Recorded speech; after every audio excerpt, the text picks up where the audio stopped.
Bonjour à toutes et à tous. Comment remplir sa déclaration de revenus lorsque l'on perçoit des revenus du patrimoine, des dividendes, des revenus locatifs, et quand doit-on faire une déclaration d'IFI, l'impôt sur la fortune immobilière? Pour répondre à ces questions, avec nous aujourd'hui Vital Saint-Marc. Bonjour Vital. Bonjour Patrick. Vital Saint-Marc, vous êtes expert comptable à Paris et vous allez nous éclairer sur cette déclaration des revenus du patrimoine et de l'IFI. Ma première question, est-ce qu'il y a des nouveautés cette année en ce qui concerne l'imposition des revenus du patrimoine?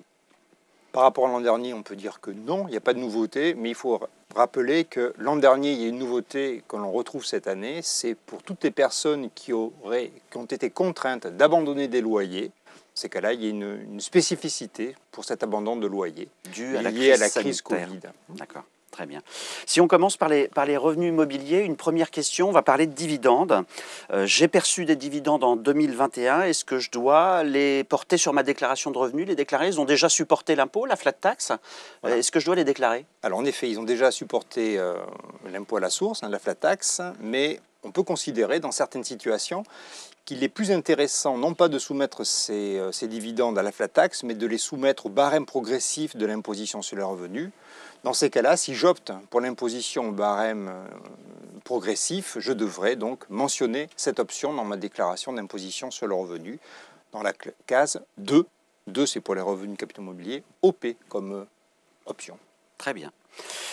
J'ai un compte titre également et la banque m'a envoyé un récapitulatif annuel des coûts et frais liés à ce compte titre. Est-ce que ces sommes sont déductibles de mes revenus de capitaux mobiliers? Alors, si ces sommes sont imposées à la flat tax, autrement dit, si je ne fais pas l'option dont j'ai parlé précédemment, ce n'est pas déductible. Si j'opte pour l'imposition au barème progressif, dans ces cas-là, je pourrais déduire ces frais. Ces sommes-là qui seront portées dans la case CA. À noter qu'il est intéressant d'opter pour le barème si le taux d'imposition à l'imposition sur le revenu est inférieur à celui de la flat tax, dont on peut rappeler qu'il est de 12,8%. 12,8% d'impôt sur le revenu. Voilà. Autre produit, j'ai une assurance vie. J'ai fait des versements en 2021. Est-ce que ça m'ouvre droit à une déduction fiscale? Alors, dans la majorité des cas, on peut répondre par la négative. Non, ça n'ouvre droit à aucune déduction fiscale, sauf dans deux types de versements spécifiques. Il y a l'épargne handicap, et puis la rente sur vie, dans lesquels, pour ces versements, on peut déduire une partie des sommes. C'est 25% des sommes versées dans la limite d'un plafond relativement faible, qui est de 1 525 euros. 525 euros de réduction d'impôt pour ces deux types de contrats d'assurance vie particuliers. Alors, à côté de mon contrat d'assurance vie, j'ai un plan d'épargne retraite que j'alimente chaque année. Est-ce que je peux déduire les versements que j'ai faits sur ce plan d'épargne retraite? Oui, alors le montant que vous pouvez déduire est d'ailleurs indiqué sur votre déclaration d'imposition sur le revenu. Vous allez déduire les montants versés dans le cadre d'un plan d'épargne retraite, d'un PERP, de retraites spécifiques comme les retraites préfonds, les retraites CGAS, les retraites spécifiques qu'on appelait article 83, et puis les plans d'épargne retraite entreprise. Oui, toutes ces sommes que vous avez versées sur ces contrats-là, vous allez pouvoir les déduire. Il y a un plafond. Mais il y a un plafond qui est fonction du montant du revenu que l'on déclare, revenu d'activité que l'on déclare. C'est 10% des sommes que l'on déclare dans la limite inférieure de 4 114 euros, si je me souviens bien, et supérieure de 32 909 euros. Très bien. J'ai également des revenus fonciers. Je donne un logement en location, je perçois 10 000 euros de revenus fonciers, j'encaissais 10 000 euros en 2021. Comment est-ce que je dois déclarer ces revenus fonciers? Vous en avez des choses, Patrick. Alors, si vous avez perçu 10 000 euros de revenus fonciers, on doit les déclarer, et il y a deux façons de déclarer. Il faut savoir que lorsque le montant global des revenus fonciers n'excède pas 15 000 euros, on a la possibilité de déclarer ces revenus. Enfin, on doit normalement les déclarer dans le régime qu'on appelle le micro. C'est-à-dire qu'on marque dans la case 4BE le montant des loyers perçus. Et on va obtenir une réduction pour charge de 30%. Autrement dit, je déclare 10 000 et je serai imposé sur 7 000 euros. Ça c'est automatique. Voilà. Et si j'estime qu'en fin de compte, ce régime ne m'est pas favorable, je peux faire une déclaration dite de foncier réel. Je vais déclarer mes revenus dans une déclaration spécifique qu'on appelle la déclaration des revenus fonciers numéro 2044. Lorsqu'elle était sous format papier, elle était bleue. Et le montant total que l'on aura en bas de la déclaration, on la reportera sur la déclaration générale de revenus. Alors, dans quel cas est-ce que c'est plus intéressant d'opter pour le régime réel et de déposer une déclaration de revenus fonciers? Eh bien, il y a deux cas. Soit lorsque j'ai plus de 30% de charges, puisqu'on a vu que pour le régime du micro, le montant des charges forfaitaires était de 30%. Si le montant des charges est supérieur à 30%, j'ai intérêt à opter pour la déclaration des revenus fonciers. Ou alors, quand j'ai un déficit, puisque le déficit n'existe pas dans le micro-foncier. À noter que lorsque mes revenus sont inférieurs à 15 000 euros, je dois normalement déclarer des revenus en micro. J'opte donc pour déclarer ces revenus dans le régime du réel et l'option est valable, est obligatoire pour 3 années. 3 ans. Donc pendant 3 années, je vais faire une déclaration Exactement. au réel. Très bien. Une question fréquente également, j'ai fait des relances, mais mon locataire ne m'a pas versé mon loyer en 2021 ou une partie du loyer. Que dois-je faire? Le relancer de nouveau, il ne faut pas le laisser faire. Au niveau de la déclaration, qu'est-ce que vous devez faire? La question que vous vous posez indirectement, c'est est-ce qu'en fin de compte, je dois déclarer des revenus ou pas? Je comprends que vous n'avez aucun revenu, il n'a rien payé. Normalement, on peut se dire que s'il n'y a pas de revenu, il n'y a pas de charge déductible. Mais dans ce cas précis, ce n'est pas de votre fait. Il n'y a pas de revenu parce qu'on n'a pas voulu vous les verser. Donc vous avez quand même engagé, vous êtes engagé à louer votre bien. Dans ces cas-là, vous allez pouvoir déduire toutes les charges que vous avez engagées, quand bien même il n'y aurait pas de revenu. Donc vous allez faire une déclaration de revenus, mais pour le coup, de revenus réels. Il ne faudrait pas faire une déclaration de revenus forfaitaires parce que sinon, on va déclarer zéro et avoir des charges de 30% de zéro, c'est-à-dire pas grand-chose. Là, on fera une option pour la déclaration des revenus réels. Je mettrai 0 en recette, mais je pourrai déduire toutes mes charges. Vous allez avoir un déficit. Ce déficit, on va le reporter sur la déclaration de revenus générale. Et dans la limite de 10 700 €, il va venir diminuer la base imposable. Pour le surplus, il sera reportable sur les prochaines déclarations de revenus fonciers des 10 années qui suivent. D'accord. Est-ce que la situation est la même si mon locataire n'a pas pu me payer en raison de la crise sanitaire? Il s'est trouvé dans l'incapacité de me régler ses loyers. Eh bien oui. Ben là, c'est ce qu'on a vu au tout début. C'est la nouveauté de l'an dernier qui est reportée sur cette année. Lorsqu'en fin de compte, je fais un abandon de loyer vers un professionnel qui n'a pas pu régler, dans ces cas-là, je déduis que les montants des loyers, je déclare que les revenus que j'ai encaissés, mais je vais pouvoir déduire en contrepartie toutes les charges que j'ai engagées. Donc ça veut dire que c'est la même chose. C'est la même chose. Sur des loyers que j'ai abandonnés, je ne suis jamais imposable. Jamais imposé. Attention, il faut quand même faire attention de savoir à qui on les abandonne. Quand c'est un locataire professionnel, quelconque avec lesquels je n'ai pas de relation familiale, il n'y a pas de souci. Lorsque j'ai des relations familiales avec celui à qui je louais, il va falloir justifier, si l'administration me le demande, que la personne envers qui j'ai abandonné les loyers n'avait pas du tout les moyens financiers de me régler. Très bien. On parlait de déclaration réelle et de déduction des charges et souvent dans la question des provisions pour charges. J'ai un appartement que je mets en location. Qu'est-ce que je vais mettre dans la rubrique provisions pour charges? Est-ce que je peux déduire toutes les provisions qui ont été votées en Assemblée Générale et qui sont appelées par le syndic? Oui, alors il faut reconnaître que la déclaration de revenus fonciers, au moins sur cette ligne, n'est pas très claire. Parce qu'en fait, qu'est-ce qu'on peut déduire? On peut déduire les dépenses qui permettent de maintenir le bien dans un état normal de location. Normalement, ces dépenses-là, on les porte, c'est les dépenses d'entretien, réparation, amélioration, que l'on porte sur une ligne spécifique, qui est la ligne 224. Mais lorsque l'on a affaire à un syndic de copropriété, le syndic appelle des sommes qu'il va utiliser après. Et en fait, l'ensemble des sommes appelées par le syndic au cours de l'année d'imposition, c'est-à-dire tout ce que l'on paye au syndic dans le cadre de l'année 2021, on va les porter sur une ligne spécifique qui est la 229, provision pour charge. Donc en fait, suivant ce que l'on a dépensé, on va porter ça sur la ligne 229, quand c'est versé au syndic sous forme de provision, et sur la ligne 224, quand c'est versé sous forme de dépenses directement affectées. Donc c'est toujours déductible, c'est toujours déductible. Travaux ou provisions, mais il ne faut pas se tromper de ligne. Il vaut mieux éviter de se tromper. Enfin, si vous vous trompez, on ne vous tiendra pas rigueur, mais il vaut mieux essayer de porter les sommes sur la bonne case. Alors, j'ai un autre immeuble que j'ai acheté en juillet 2021. Ça fait pas très longtemps. J'ai fait des travaux, donc je n'ai pas encore perçu de revenus en 2021. Par contre, j'ai engagé des dépenses au titre des travaux de rénovation de ce logement. Est-ce que je vais pouvoir déduire ces travaux alors que je n'ai pas encore mis le bien en location? Alors, on est dans une situation un petit peu différente de la précédente, puisque tout à l'heure, on a dit que vous louiez le bien, mais on ne vous avait pas payé. Donc, vous pouviez déduire l'intégralité des dépenses. Là, vous n'avez pas encore loué le bien.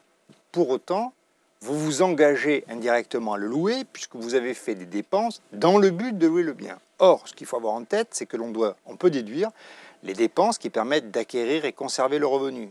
J'ai bien engagé des dépenses dans le but d'acquérir un revenu. Dans ces cas-là, vous allez déclarer toutes ces charges-là, dans la mesure où elles sont déductibles.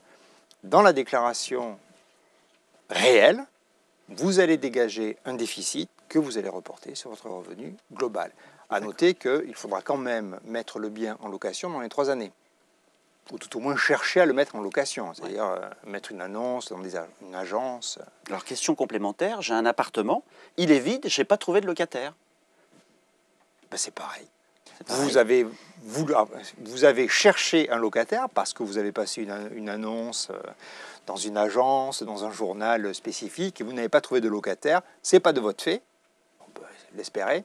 Dans ces cas-là, vous allez pouvoir déduire toutes les dépenses qui vous auraient permis de louer ce bien. Alors, je fais de la location également, mais de la location meublée. Et j'ai loué un logement au mois de juillet, au mois d'août. J'ai eu 2000 € de loyer et 500 € de frais d'entretien de ce bien. Comment est-ce que je déclare cette location meublée? Alors, ça dépend. Alors, il y a 2 types de location en meublé. Il y a le loueur en meublé non professionnel et puis il y a les résidences d'hôtes, ou les meublés dits de tourisme. Si je suis en meublé non professionnel, et dans la mesure où le montant de mes revenus n'excède pas 72 600 €, je vais pouvoir déclarer ça dans le régime dit du micro-loueur en meublé non professionnel, micro-BIC. Micro-BIC, on n'est plus en micro-foncier, on est en micro-BIC. Micro-BIC, c'est pas la même case. C'est une activité commerciale. C'est une activité commerciale, on n'est plus dans les rubriques qui commencent par 4, on est dans les rubriques qui commencent par 5. Bénéfices industriels et commerciaux. Et dans ces cas-là, on va déclarer le revenu que l'on a perçu et on bénéficiera d'une réduction pour charge de 50% de ce montant. Donc je déclare 20 000 dans la limite de 72 600 et je ne suis imposé que sur 10 000. Sur la moitié. Si c'est comment dirais-je, des chambres d'hôtes ou des meublés de tourisme, dans ces cas-là, le forfait est supérieur. Le plafond n'est pas de 72 600 €, mais bien supérieur. Il est de 176 200 €. De la même manière, je déclare ça dans les rubriques numéro 5, et je vais bénéficier d'une réduction pour charge, non pas de 50%, mais de 71%. Et ça, c'est automatique. C'est automatique. Aucun justificatif à fournir. D'accord. Exactement. Alors, si je voulais déclarer ma location meublée, en réel, j'ai compris qu'il fallait remplir une 2042 C Pro. Comment ça marche? Alors, c'est les rubriques dont j'ai parlé, c'est les rubriques classe 5. Mais si on veut déclarer d'après le régime du réel, il faut toujours faire une déclaration complémentaire. On a vu, quand on parlait des revenus fonciers, que quand on déclarait au réel, on ne portait pas les sommes directement sur la déclaration générale. On faisait ça sur une déclaration qu'on appelle 2044, qui veut dire qu'elle était bleue, et le montant total, on le reportait sur la déclaration générale. Là, c'est pareil, il faut faire une déclaration. Si c'est un régime du réel, on va faire une déclaration spécifique qui, elle, s'appelle la 2031. C'est une déclaration de revenus commerciaux. On va faire cette déclaration 2031 et le montant que l'on va trouver, un bénéfice ou un déficit, on le reportera dans la 2042 C Pro. À noter que 2031, c'est une déclaration de revenus dits professionnels, même quand on est non professionnel, et qu'il y a 2 possibilités.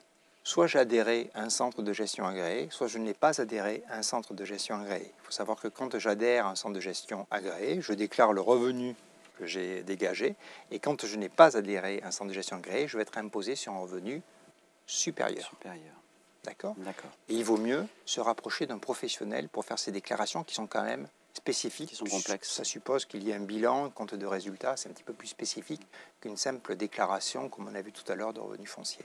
Alors quand on est non professionnel et qu'on veut être aux frais réels, qu'est-ce qu'on peut déduire? On parlait des amortissements. Est-ce que les intérêts d'emprunt sont déductibles? L'assurance, les frais de dossier pour le prêt, on peut déduire toutes ces charges? On peut déduire toutes ces charges-là. On peut déduire encore une fois toutes les dépenses qui permettent d'acquérir et conserver le revenu. Si j'ai fait un emprunt pour pouvoir acheter le bien, je vais pouvoir déduire les intérêts d'emprunt et je vais pouvoir déduire les dépenses d'assurance qui sont liées à cet intérêt. Et si mes charges sont supérieures à mes recettes, même en réel, je vais avoir un déficit aussi? Je vais avoir un déficit. Alors là, je vais avoir un déficit. Simplement, le déficit, il n'est pas imputable sur le revenu global parce que je ne suis pas considéré comme étant un professionnel. Le déficit, je vais le conserver et le reporter sur les prochains bénéfices de la même catégorie, c'est-à-dire de ces locations en meublé. Je réduirai les bénéfices des années futures. Exactement. Très bien. Alors, j'ai loué un appartement, meublé toujours, mais par le biais d'une plateforme en ligne. Oui. Est-ce que c'est imposable? Est-ce qu'il y a des nouvelles règles de déclaration? Comment ça se passe quand on passe par une plateforme? C'est marrant parce qu'on a cru avant qu'en passant par une plateforme, c'était l'Eldorado fiscal et on n'avait rien à déclarer. On avait oublié qu'en fait, c'est pas parce que ça ne se voyait pas qu'en fin de compte, il ne fallait pas le déclarer. Et l'administration s'en est bien aperçue, elle qui a dit aux plateformes, il va falloir nous donner le nom et le montant des bénéfices encaissés, enfin des revenus encaissés par toutes les personnes qui sont passées par votre intermédiaire. Donc vous avez dû recevoir, Patrick, le montant des revenus encaissés par l'intermédiaire de chacune des plateformes. Ces informations-là sont normalement reportées sur la déclaration pré-remplie, normalement. Vous vérifiez qu'en fin de compte, elles y sont bien les mêmes montants, et vous déclarez le montant réel que vous avez encaissé, notamment si vous avez utilisé plusieurs plateformes. Donc ça se déclare. Ça se déclare dans tous les cas. Dans tous les cas. Dans tous les cas. Donc, régime du micro, dans la limite de 72 600 €, ou régime du réel, si vous estimez que ça vous est plus favorable. Parlons impôt sur la fortune immobilière, l'IFI. Quand doit-on faire une déclaration d'IFI? Est-ce que tous les contribuables sont, le cas échéant, sujets à devoir faire une déclaration d'IFI? Alors, en théorie, oui. Tous les contribuables, mais sous certaines conditions. Alors, si le contribuable est résident français, on va prendre la masse de ses biens immobiliers qu'il possède en France et à l'étranger, et il les déclarera à l'IFI si cette masse excède 1 300 000 €. S'il n'est pas résident français, il va devoir faire une déclaration d'IFI si la masse des biens immobiliers qu'il détient en France dépasse cette limite de 1 300 000 €. Uniquement les biens en France pour les non-résidents. Pour les non-résidents, exactement. Ma résidence principale, du coup, je la prends en compte, je la déclare? Ah oui, il faut la prendre en compte. Alors en théorie, on déclare les biens pour leur valeur vénale, c'est-à-dire la valeur qu'ils ont sur le marché à la date du 1er janvier de l'année d'imposition, 1er janvier 2022. Pour la résidence principale, on considère qu'en fait, au 1er janvier 2022, elle serait vendue avec quelqu'un à l'intérieur. Donc elle a une valeur qui est moins importante que si elle était nue. Et l'administration accepte que l'on décote cette résidence principale de 30%. Donc Patrick, vous allez déclarer sur votre déclaration 70% de la valeur vénale de votre résidence principale. Très bien. 1,3 million, c'est le patrimoine taxable qu'il faut avoir au 1er janvier 2022 pour devoir faire une déclaration d'IFI. Oui. Alors j'ai des biens immobiliers, mais j'ai des dettes. Comment est-ce que je fais? Je prends en compte les dettes? Vous prenez en compte les dettes, alors sous certaines conditions. La première, il faut qu'elle existe au 1er janvier. Donc c'est une dette au soir du 31 décembre. 31 décembre à minuit, j'ai une dette, celle-là, elle est potentiellement éligible. Elle vient diminuer la valeur de mon bien. Elle est potentiellement éligible, celle-là. Deuxième condition, il faut qu'elle existe au 31 décembre à minuit, au 1er janvier à 0h. Et deuxièmement, qu'elle se rapporte à un membre du foyer fiscal. Généralement, c'est à vous ou à votre conjoint. Ou à vos enfants mineurs. Voilà. Troisième condition, il faut qu'elle se rapporte, cette dette, à un bien lui-même éligible à l'IFI. Autrement dit, si vous avez une dette d'emprunt qui est liée à l'acquisition d'un véhicule, vous n'allez pas prendre la dette d'emprunt. Mais si la dette d'emprunt est liée à votre résidence principale ou à une résidence de rapport, vous allez prendre la dette d'emprunt. 3 conditions. D'accord, donc je regarde le montant de mes actifs et je vais pouvoir déduire mes passifs. Et si je suis au-dessus d'1,3 million, je remplis la déclaration. C'est ça, vous avez tout compris. Chaque année. Merci beaucoup Vital. Merci. Merci pour ces précisions. On espère vous avoir aidé un petit peu pour la déclaration de vos revenus 2021 et notamment de vos revenus du patrimoine. Merci à tous et à bientôt.